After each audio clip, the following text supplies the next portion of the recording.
اسکندریہ کے بازار کے اندر ایک آدمی گھوڑے پر سوار ہو کر بازار کے درمیان میں کھڑا ہو کر بآواز بلند کہہ رہا تھا، اے لوگو! ہمارے زمیندار صاحب کی ایک نوجوان بیٹی اور زمیندار صاحب نے اعلان کیا ہے کہ جو میری بیٹی سے شادی کرنے کے لیے تیار ہوگا اس کو تحفے میں ایک عربی نسل کا گھوڑا، بہت ساری زمین اور مال و دولت سے نوازا جائے گا، لیکن اس کی شرط یہ ہے کہ اس کو اپنا گھر جمائی بنا کر رکھے گا۔ تو یہ سن کر اس بازار میں کھڑا ایک نوجوان سوچنے لگا کہ ایک زمیندار کی بیٹی اور پھر خود ہی زمیندار اعلان کروا رہا ہے، لگتا ہے اس لڑکی کے اندر کوئی بہت بڑا نقص ہوگا۔ لیکن پھر اسی نوجوان نے دل میں سوچا کہ ایک معذور گھوڑی پر سواریوں کو بٹھا کر مزدوری کرنے سے بہتر ہے کہ اس لڑکی سے شادی کر کے نہ صرف اپنی زندگی سنوار لوں بلکہ اپنے گھر والوں کی زندگی بھی بہتر کر لوں۔ اور جب وہ نوجوان بتائے گئے پتے پر پہنچا تو اس زمیندار نے اس نوجوان کو اپنی بیٹی کی شادی کے لیے چن لیا۔ اس کی شادی ہو گئی اور جیسے ہی سہاگ رات کی رات اس نوجوان نے اس کمرے کے اندر قدم رکھا جس میں دلہن بیٹھی ہوئی تھی تو وہ فوراً چیخنے لگا، چلانے لگا، کیونکہ وہ لڑکی پہلے ہی اس کی دوست۔ یہ واقعہ اصل میں کچھ اس طرح کا ہے کہ مصر کے شہر اسکندریہ کے اندر ایک چھوٹی سی بستی کے اندر ایک 10 سالہ بچہ رہتا تھا جس کا والد اس کی کم عمری میں ہی وفات پا گیا تھا۔ اس کی ماں بیمار تھی اور اس کی 2 چھوٹی بہنیں اس کے سر کی ذمہ داری بن چکی تھیں، اور اس بدقسمت بچے کا نام طفیل تھا۔ طفیل نے جب سے ہوش سنبھالا پریشانیوں نے اس کے ساتھ دوستی کر لی اور خوشیوں نے اس کے ساتھ دشمنی نبھانا شروع کر دی۔ پریشانیاں اس کے اتنے قریب ہو گئیں جیسے وہ ہر وقت ایک ساتھ رہتے ہوں، اور خوشیاں اتنی دور چلی گئیں جیسے انسان مرنے کے بعد اپنوں کو چھوڑ کر چلا جاتا ہے۔ ویسے تو وقت بڑی تیزی کے ساتھ گزر رہا تھا، لیکن طفیل کا وقت ایک ایک پل ایک ایک برس کے برابر گزر رہا تھا۔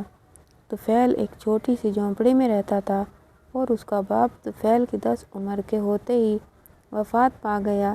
طفیل قاہرہ شہر کے ایک مدرسے میں تعلیم حاصل کر رہا تھا، لیکن باپ کی وفات کے فوراً ہی بعد وہ واپس گھر آ گیا۔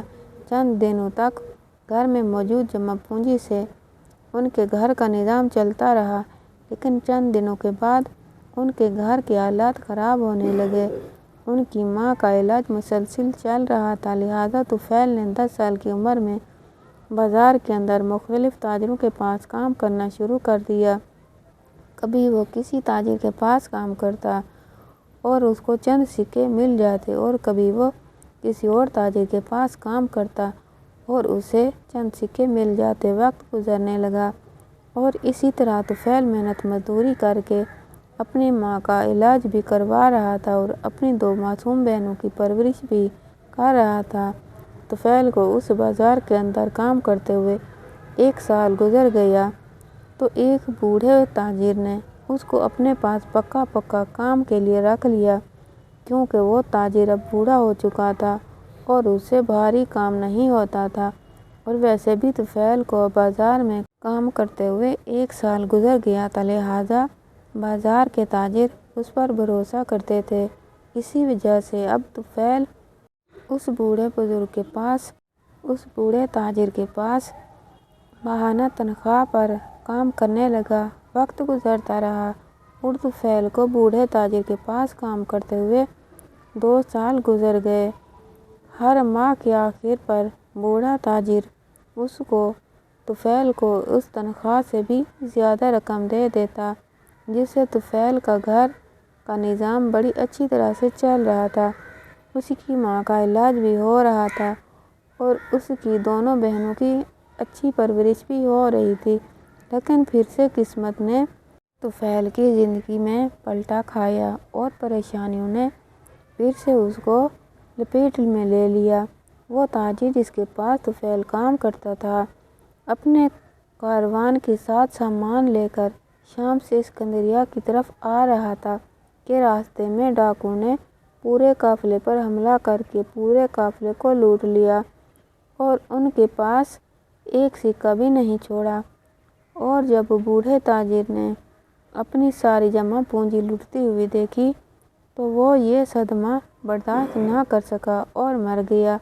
اور اس کے پیچھے اس کا ایک سوتیلا بھائی تھا، اور اس نے اپنے بھائی کو دفن کرتے ہی اپنے بھائی کی دکان میں موجود سارا سامان اٹھا لیا۔ اور طفیل پھر سے بے روزگار ہو گیا، کیونکہ جس بوڑھے تاجر کی وجہ سے وہ کام کرتا تھا اب وہ اس دنیا سے چلا گیا تھا۔ طفیل جب گھر واپس آیا تو اس نے اپنی بوڑھی ماں کو نہیں بتایا کہ اب اس کے پاس کام ختم ہو گیا ہے۔ اب پھر سے اسے یا تو بھوکے رہنا پڑے گا یا پھر در در کے دھکے کھانا پڑیں گے، اسے مزدوری کرنا پڑے گی، لیکن ماں تو ماں ہوتی ہے۔ اس نے طفیل کے چہرے پر پریشانی کو اچھی طرح بھانپ لیا اور طفیل سے کہا، بتاؤ کیوں پریشان ہو؟ تو طفیل نے اپنی ماں کو سب کچھ سچ بتا دیا کہ اب میرے پاس کچھ کام نہیں ہے، اور اب تو ویسے بھی جو کام بازار کے اندر کرتا تھا وہ کام کرنے کے لیے بہت سارے لڑکے موجود ہیں۔ اب مجھے بازار کے اندر دوبارہ جگہ بنانے کے لیے بہت وقت لگے گا۔ اب طفیل کی عمر 16 سال ہو چکی تھی، لیکن پریشانیوں نے پھر بھی اس کو نہیں چھوڑا تھا۔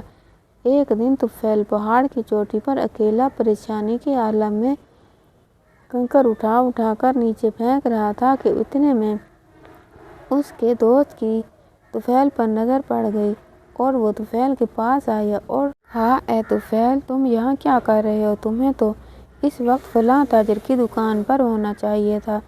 تو اس نے کہا، کیا تم نہیں جانتے اس بوڑھے تاجر کی موت ہو گئی ہے اور اس کی دکان پر اس کے بھائی نے قبضہ کر لیا؟ میرے پاس کوئی کام نہ بچا۔ یہ سن کر اس کے دوست نے کہا، پھر تم کیا کرو گے؟ تو طفیل نے کہا، اب میرے پاس کام کرنے کے لیے کچھ نہیں بچا۔ تو اس کے دوست نے کہا، اچھا تم ایسا کرو، میرے پاس ایک معذور گھوڑی ہے، میں پہلے اس پر بھاری سامان لاد کر لاتا تھا اور اچھی خاصی رقم کماتا تھا، لیکن کسی حادثے کی وجہ سے وہ زخمی ہو گئی اور اس کی ایک ٹانگ پر چوٹ ہے، اور میں اب اس پر بھاری سامان تو نہیں لاد سکتا، لیکن ہاں اگر تم چاہو تو اس پر ایک ایک سواری کر کے ایک جگہ سے دوسری جگہ لوگوں کو لے جایا کرو اور ان سے چند سکے لے لیا کرو، اسی طرح تمہاری دہاڑی بن جائے گی۔ یہ سن کر طفیل بڑا خوش ہو گیا اور کہا، کسی کے نیچے کام رہ کر کرنے سے بہتر ہے کہ اپنے دوست کی گھوڑی کو لے لیتا ہوں، میں اس کی خدمت بھی کرتا رہوں گا اور اس کا علاج بھی کرتا رہوں گا اور مزدوری بھی کرتا رہوں گا۔ طفیل نے اپنے دوست سے وہ گھوڑی لی اور بازار کے چوراہے پر جا کر کھڑا ہو گیا۔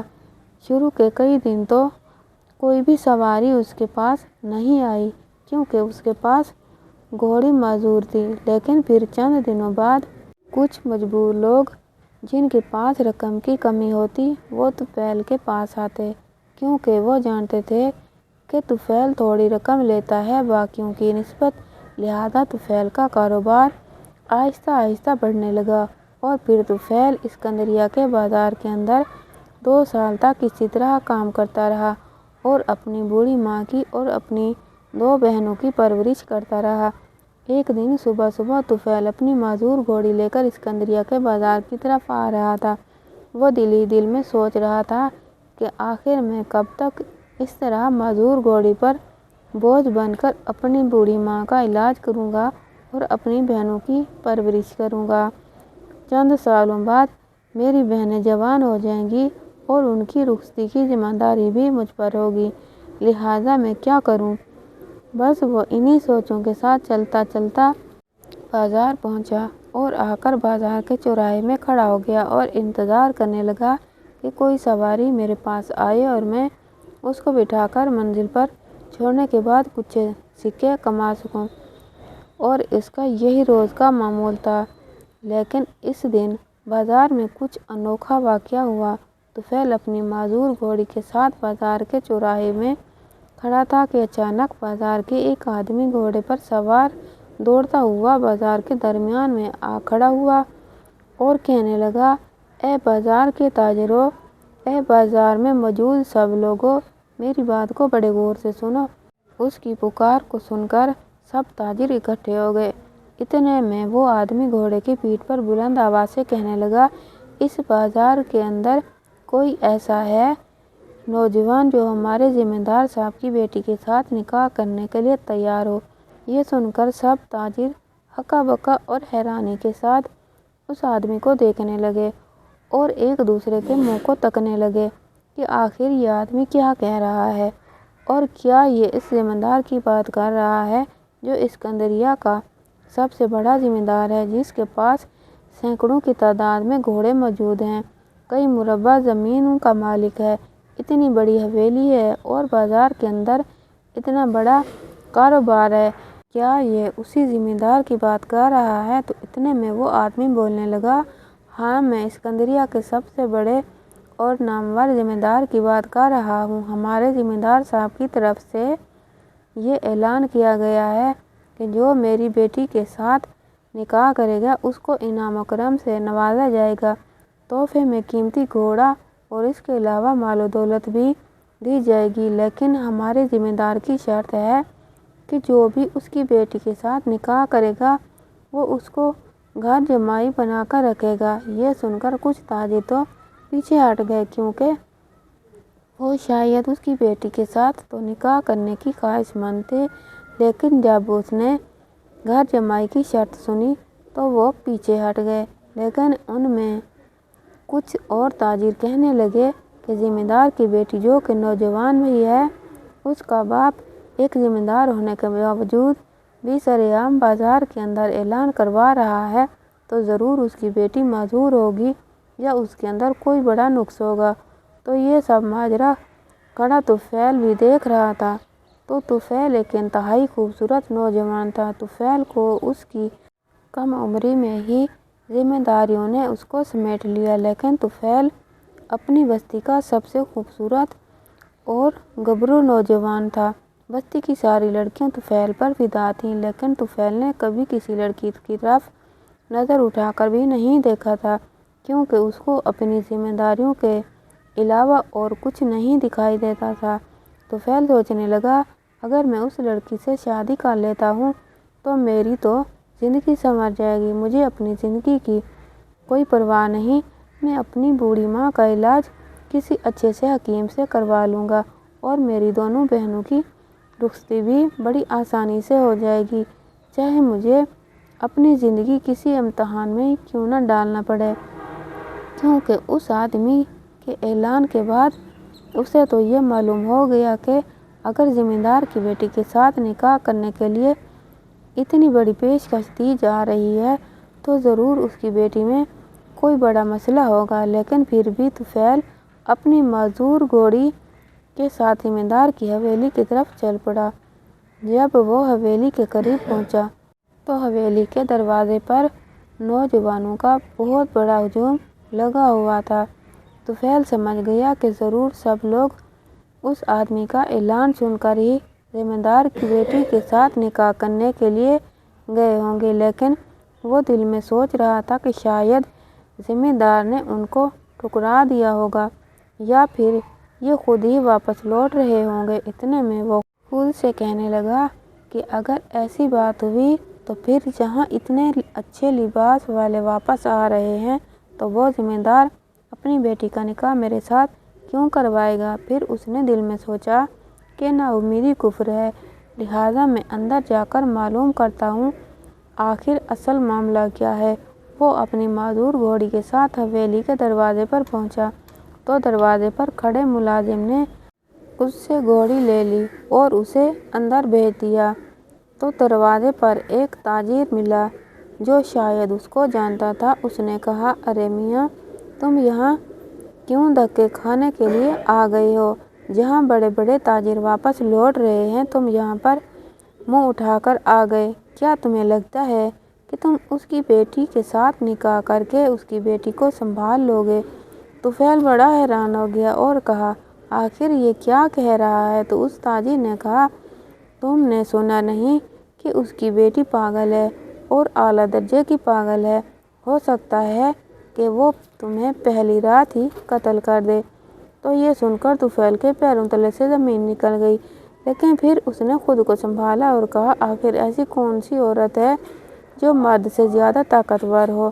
جب وہ حویلی کے اندر گیا تو اس نے دیکھا کہ سامنے زمیندار بیٹھا تھا۔ طفیل اس کے قریب گیا، سلام کیا اور اس کے بعد ساتھ میں پڑی نشست پر بیٹھ گیا۔ زمیندار نے پوچھا بتاؤ تم کون ہو، کہاں سے آئے ہو اور کیا تم نے میری شرائط سنی تھی؟ تو طفیل نے کہا جی ہاں زمیندار صاحب، میں نے آپ کے ملازم کے ذریعے ساری شرائط سن لی ہیں اور پھر بھی میں آپ کا داماد بننے کے لیے تیار ہوں۔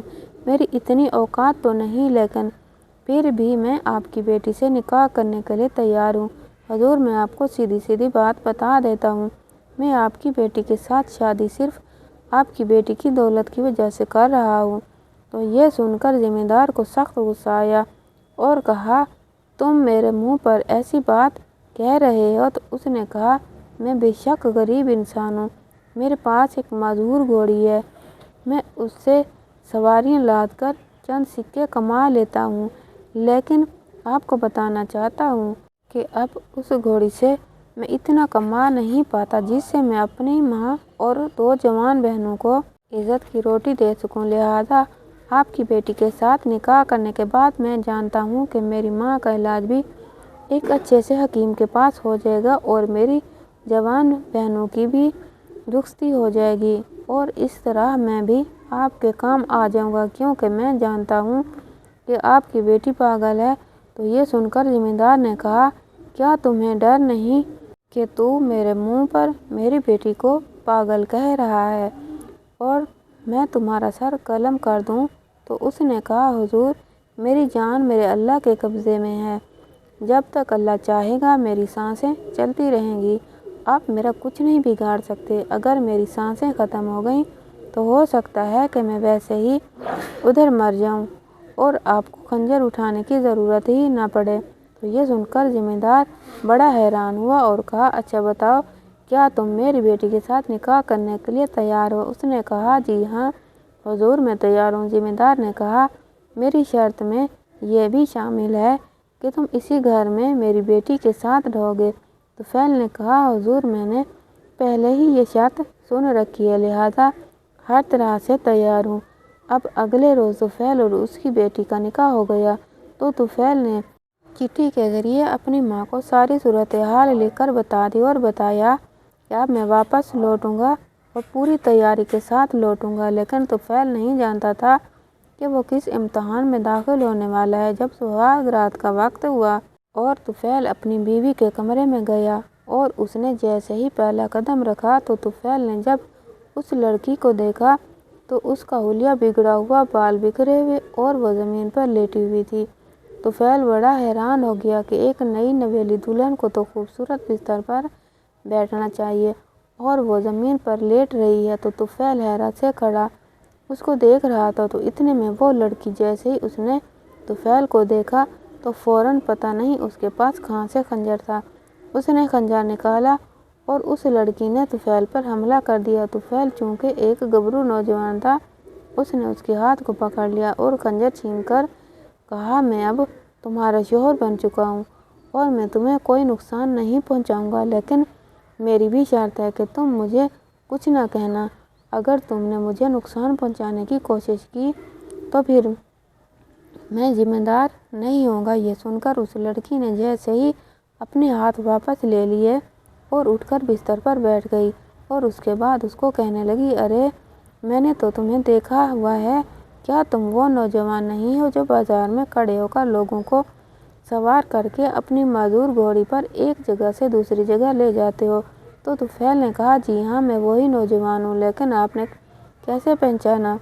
تو اس نے کہا کہ ایک دفعہ میں خفیہ طریقے سے حویلی سے چلی گئی تھی اور اس لیے میرے پاس گھوڑا بھی نہیں تھا، لہٰذا میں نے اپنے چہرے پر گھونگھٹ ڈالا ہوا تھا اور نقاب ڈالا ہوا تھا اور حویلی سے نکل گئی تھی اور واپسی پر میرے پاس کوئی سواری نہیں تھی، لہٰذا میں آپ کی ہی گھوڑی پر سوار ہو کر یہاں آئی تھی۔ تو یہ سن کر طفیل کو بھی یاد آ گیا کہ چند ماہ پہلے وہ ایک لڑکی کو یہاں چھوڑ کر گیا تھا، لیکن وہ نہیں جانتا تھا کہ وہ لڑکی اب اس کی بیوی بن جائے گی۔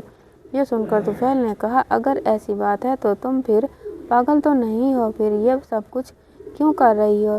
تم مجھے کھل کر بتاؤ اصل ماجرا کیا ہے؟ آخر تمہارے باپ نے اس طرح سرعام اعلان کروا کر اتنی مال و دولت کے ساتھ ایک تمہارا نکاح کیوں کروائی ہو اور تم اپنے باپ کے سامنے پاگل ہونے کا ناٹک کیوں کر رہی ہو؟ تو اس لڑکی نے کہا پہلے تو مجھ سے وعدہ کرو کہ تم ایک وفادار شوہر کی طرح میرا ساتھ دو گے اور میرے راز کو راز رکھو گے، ورنہ میں تمہیں کچھ نہیں بتاؤں گی۔ تو طفیل نے کہا میری جان چلی جائے گی لیکن آپ کا راز فشا نہیں کروں گا، بتاؤ اصل ماجرا کیا ہے؟ آخر اس سب کے پیچھے آخر کیا معاملہ ہے؟ تو اس لڑکی نے کہا جو ذمہ دار آپ کو میرا باپ لگتا ہے وہ اصل میں میرا سگا باپ نہیں، یہ میرا چچا ہے، اور میں آپ کو بتاؤں کہ جو میرا اصل باپ تھا وہ اصل میں وہی ذمہ دار تھا۔ میرے بابا کے پاس بے انتہا دولت تھی، بے شمار گھوڑوں کے اسطبل تھے، بہت بڑا کاروبار تھا، لیکن یہ جو میرا چچا تھا یہ بچپن سے ہی برے کاموں میں لگ گیا تھا اور جوانی میں بھی اس نے کچھ نہیں کیا،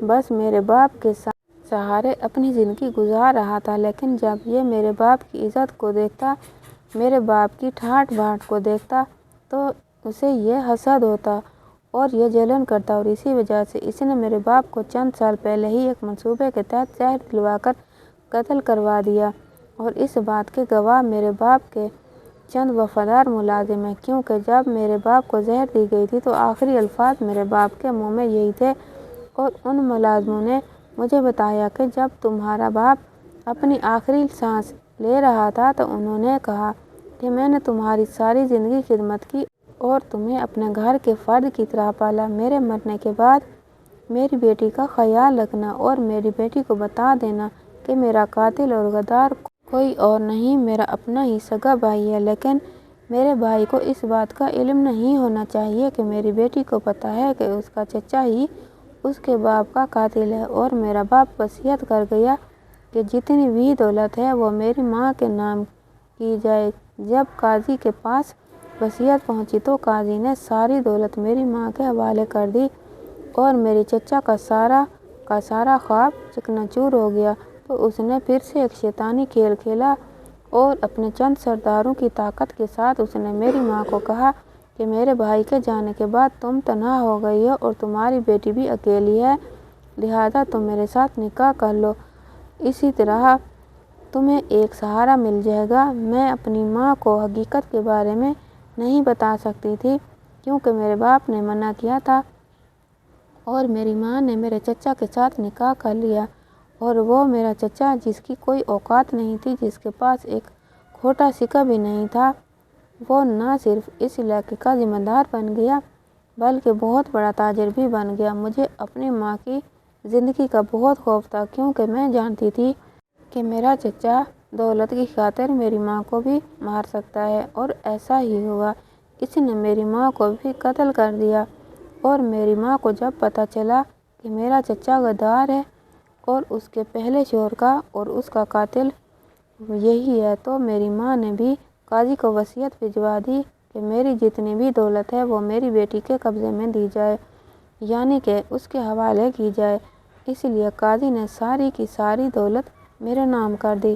اب میرا چچا جانتا ہے کہ اگر میں زندہ رہی تو وہ مجھ سے دولت بھی کبھی نہیں چھین سکتا، لہٰذا وہ مجھے بھی مارنے پر تل گیا تھا، لیکن پھر مجھے میرے بابا کے ایک وفادار ملازم نے جو کہ میرے بابا کے قاتلوں کا گواہ بھی ہے، اس نے مجھے مشورہ دیا کہ تم پاگل ہونے کا ناٹک کرو تاکہ تمہارا چچا تمہیں کبھی نہ مار سکے، کیونکہ وہ سمجھے گا کہ تم پاگل ہو اور اس کا کچھ نہیں بگاڑ سکتی، اور اسی وجہ سے میں پاگل بن کا ناٹک کر رہی ہوں۔ تو طفیل نے اس لڑکی کو کہا اگر تمہارے پاس تمہاری ماں اور تیرے باپ کے قاتل کے ثبوت ہیں اور گواہ بھی موجود ہیں تو پھر تم قاضی کے پاس اپنے باپ کے قاتل کا مقدمہ لے کر کیوں نہیں جاتی اور اسے انجام تک کیوں نہیں پہنچاتی؟ تو یہ سن کر لڑکی نے کہا کیا تم اتنے معصوم ہو یا پھر اتنے معصوم بننے کا ناٹک کر رہے ہو؟ تو طفیل نے کہا میں تمہاری بات کا مطلب نہیں سمجھا۔ تو اس کی بیوی نے یعنی کہ اس ذمہ دار کی بیٹی نے کہا کہ تم جانتے ہو کہ میرے بابا اس علاقے کے ذمہ دار ہیں، اور اگر قاضی کے پاس مقدمہ لے کر بھی جاؤں تو کیا تم سمجھتے ہو کہ شہر کا قاضی انصاف کرے گا اور میرے بابا کو سزا دے گا۔ تو طفیل نے کہا قانون کے آگے کسی کی کوئی اوقات نہیں، جو مجرم ہوتا ہے اسے تو سزا ضرور ملنی چاہیے۔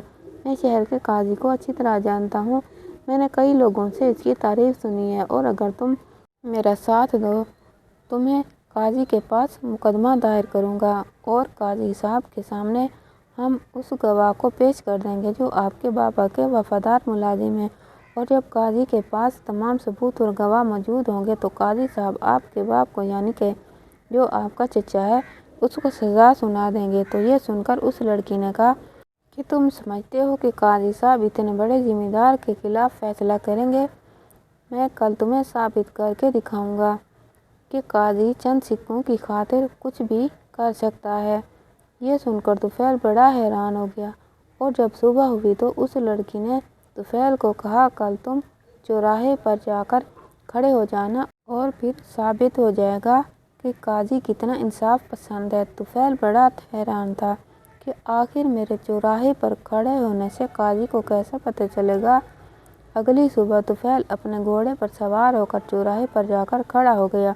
تھوڑی ہی دیر گزری تو طفیل کے پاس ایک بوڑھا فقیر آیا، اور اس بوڑھے فقیر نے کہا کیا تم مجھے بازار تک چھوڑ سکتے ہو؟ اللہ تمہیں اس کا اجر دے گا۔ تو یہ سن کر طفیل کو اس بوڑھے فقیر پر ترس آیا، اور وہ اس کو گھوڑے پر بٹھا کر بازار چھوڑنے گیا۔ جب وہ بازار میں پہنچا تو اس نے کہا اب میرے گھوڑے سے اتر جاؤ۔ تو یہ سن کر اس بوڑھے فقیر نے چلانا شروع کر دیا اور کہا ارے پاگل انسان، تو مجھے میرے ہی گھوڑے سے اترنے کا کہہ رہا ہے۔ طفیل بڑا پریشان ہو گیا اور کہا یہ تم کیا کہہ رہے ہو؟ بوڑھے فقیر نے شور مچا کر بازار میں موجود لوگوں کے سامنے خود کو لاچار اور مظلوم ثابت کیا، اور بازار کے تاجروں نے طفیل سے گھوڑا چھین لیا، اس بوڑھے فقیر کو دے دیا۔ بوڑھا فقیر گھوڑا لے کر چلا گیا۔ جب طفیل گھر لوٹا تو اس کی بیوی نے کہا تمہارا گھوڑا کہاں ہے؟ طفیل نے اسے مکمل داستان سنائی۔ تو اس لڑکی نے کہا کہ تم قاضی کے پاس جاؤ اور اپنا مقدمہ دائر کرو۔ جب طفیل قاضی کے پاس گیا اور اسے بتایا کہ میرے پاس اپنے گھوڑے کے مالک ہونے کے ثبوت ہیں، لیکن وہ فقیر مجھ سے گھوڑا لے گیا، آپ مجھے انصاف دلائیں۔ تو قاضی نے کہا گھوڑے کی کتنی قیمت ہوگی؟ تو اس نے کہا یہی کوئی میں نے 500 سونے کے سکوں کے عوض خریدا تھا۔ تو یہ سن کر قاضی نے کہا اس کا مقصد ہے کہ 50 سکے مجھے دے دو، اس کے بعد ہی تمہیں تیرا گھوڑا ملے گا۔ یہ سن کر طفیل نے کہا قاضی صاحب میرا گھوڑا اس نے دھوکے سے لیا، اور مجھے اپنی ہی چیز لینے کے لیے آپ کو 50 سکے دینے ہوں گے۔ تو طفیل نے کہا نہیں ایسا نہیں ہو سکتا۔ تو قاضی نے کہا یہاں سے دفع ہو جاؤ، اور قاضی کے سپاہیوں نے طفیل کو دھکے دے کر نکال دیا۔ جب طفیل مایوس ہو کر دوبارہ اس کی بیوی کے پاس پہنچا تو ذمہ دار کی بیٹی تھی، اور جب اس نے پوچھا کہ بتاؤ کیا ہوا، تو طفیل نے کہا تم ٹھیک کہتی ہو، ایک قاضی جو ایک گھوڑے کا مقدمہ حل نہیں کر سکتا بغیر رشوت کے، وہ اتنے بڑے ذمہ دار کو کیسے سزا دلوا سکتا ہے؟ تو اس کی بیٹی نے کہا تم نہیں جانتے کہ میرے باپ کی وجہ سے اس قاضی کا اتنا بڑا کاروبار بازار کے اندر چل رہا ہے، اور یہ جو قاضی کا عہدہ ہے یہ بھی میرے باپ کی وجہ سے قائم ہے۔ کیا تم سوچ سکتے ہو کہ قاضی میرے باپ کی سزا دے سکتا ہے؟ یہ سن کر طفیل بڑا پریشان ہوا اور کہا تم درست کہتی ہو۔ طفیل نے کہا اب ہم کیا کریں گے؟ تو اس کی بیوی نے کہا کہ میں تمہیں سچائی سے اس لیے آگاہ کیا تاکہ تم میری مدد کر سکو۔ مجھے لگتا ہے کہ تم ہی اس واحد دنیا میں میرے ساتھی ہو جو میری چچا کو اس کے انجام تک پہنچا سکتے ہو۔ تو طفیل نے کہا تم مجھے ایک دن کا وقت دو، ہم کوئی راستہ نکال لیں گے۔ اب طفیل اپنے گھوڑے پر سوار ہوا اور سنسان جنگل کی طرف نکل گیا، اور وہ سوچنے لگا کہ آخر میں کیا کروں جس سے مجھے انصاف مل سکے۔ تو اتنے میں طفیل کی نظر ایک راہگیر پر پڑی۔